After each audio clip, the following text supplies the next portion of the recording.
I've been seeing some very alarming trends lately among some Christians and Messianics.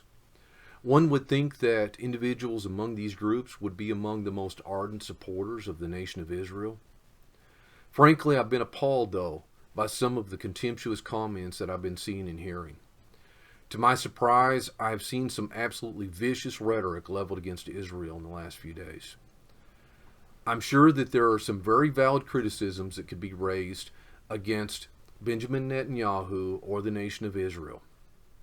However, it looks like some of you could have at least waited until the initial blood was mopped up and the bodies put in the ground before launching into your hateful and self-righteous diatribes.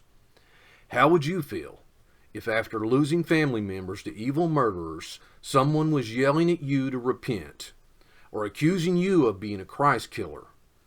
I think there's far more sensitive and productive methods of evangelism and persuasion than kicking folks while they're down.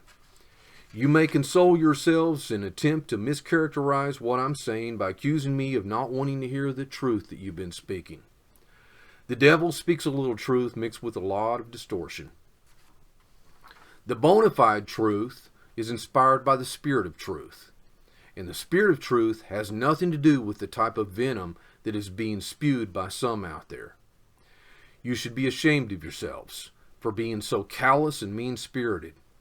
Why would any unbelieving Jews want to listen to your hateful brand of evangelism?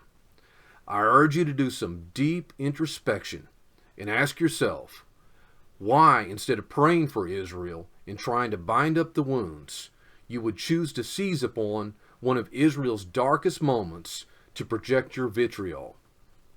I have been very disappointed with some of you.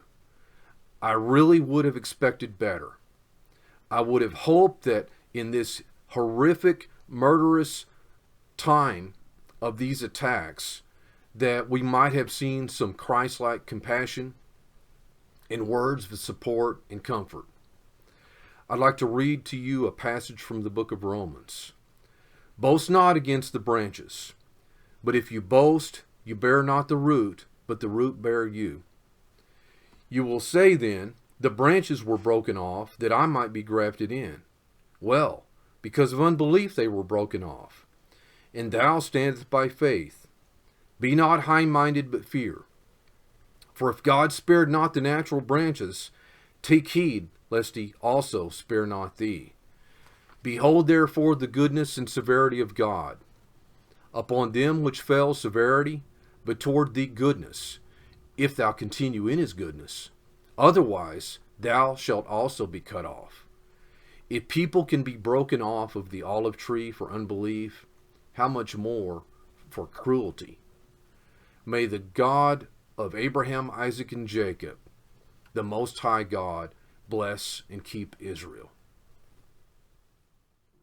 Hey, if you like this video, please click like and subscribe to be notified whenever we release new content, and to help other people find us out there on the vast plains of YouTube land.